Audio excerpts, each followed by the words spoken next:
Assalamualaikum warahmatullahi wabarakatuh. Perkenalkan, nama saya Julian Al-Wahidul Kohar dari Prodi Ekonomi Syariah. Saya di sini akan menjelaskan tentang pendidikan rendah. Apa itu pendidikan rendah? Hari ini saya akan menyelami definisi, klarifikasi, faktor penyebab, dan dampak solusi terkait pendidikan rendah. Definisi dan klarifikasi pendidikan rendah.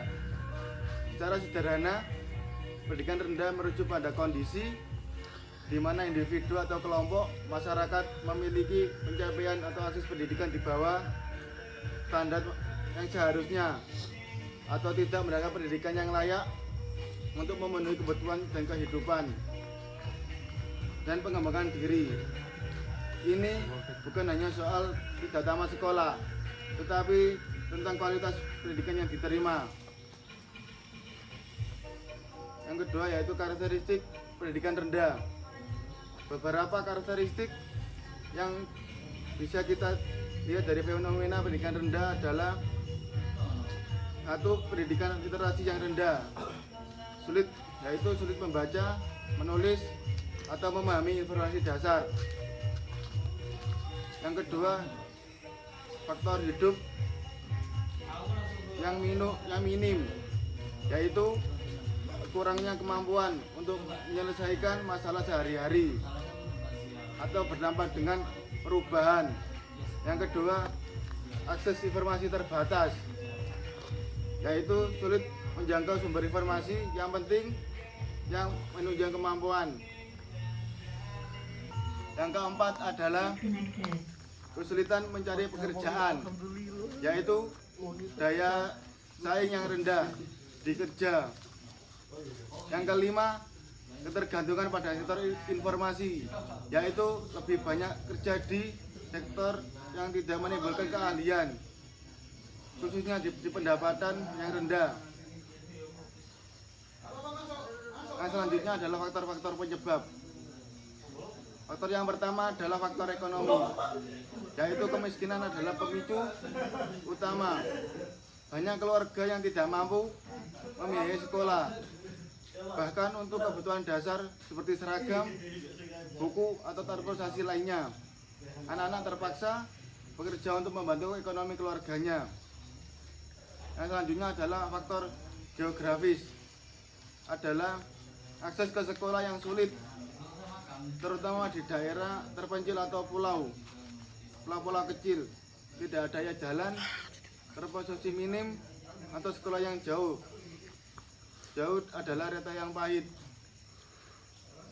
Yang selanjutnya adalah faktor budaya, yaitu anggapan bahwa pendidikan tidak terlalu penting, pernikahan dini, atau prevensi anak untuk membantu orang tua di ladang yang melaut. Ada diskriminasi juga terhadap kelompok tertentu atau proses pendidikan. Selanjutnya adalah kualitas pendidikan yang buruk, yaitu kurangnya tenaga pengajar yang berkualitas, fasilitas sekolah yang tidak memadai, atau kurikulum yang tidak relevan. Selanjutnya adalah krisis dan bencana, adalah perang atau konflik, bencana yang seringkali mengganggu proses belajar dan bahkan merusak infrastruktur pendidikan. Yang selanjutnya adalah yang ditimbulkan dari akibat pendidikan rendah, yaitu utama masalah adalah kemiskinan berkelanjutan, individu, dan pendidikan rendah cenderung memiliki penghasilan rendah, menciptakan lingkaran setan kemiskinan yang sulit diputus. Yang kedua adalah tingkatan yang buruk. Beberapa studi menunjukkan korelasi antara pendidikan rendah dan peningkatan angka kriminalitas. Yang ketiga, partisipasi politik yang rendah. Kurangnya pemahaman tentang isu-isu politik sosial membuat partisipasi masyarakat menjadi minim. Yang keempat, penggambaran pembangunan nasional. yaitu sebuah negara akan sulit maju tanpa sumber daya manusia yang terdidik dan inovatif. Yang selanjutnya adalah solusi penyelesaian. Yang pertama adalah pemerataan akses pendidikan, membangun lebih banyak sekolah di daerah terpencil, menyediakan transportasi gratis, dan memastikan semua anak memiliki kesempatan yang sama untuk belajar. Yang kedua, peningkatan kualitas guru, melakukan pelatihan berkelanjutan, insentif yang layak, dan pemerataan guru berkualitas yang ke seluruh daerah. Yang ketiga, beasiswa dan bantuan biaya pendidikan, membantu keluarga miskin agar anak-anak mereka bisa terus bersekolah.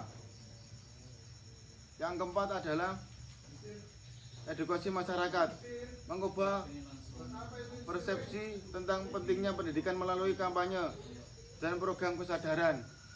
Yang kelima adalah kurikulum yang relevan, mengembangkan kurikulum yang tidak hanya fokus pada teori, tetapi juga keterampilan hidup dan keterampilan kerja yang relevan dengan kebutuhan dasar. Yang kelima, manfaat teknologi, menggunakan teknologi untuk memperluas jangka pendidikan seperti pembelajaran daring di daerah yang sulit terjangkau. Kesimpulan, pendidikan adalah investasi jangka panjang.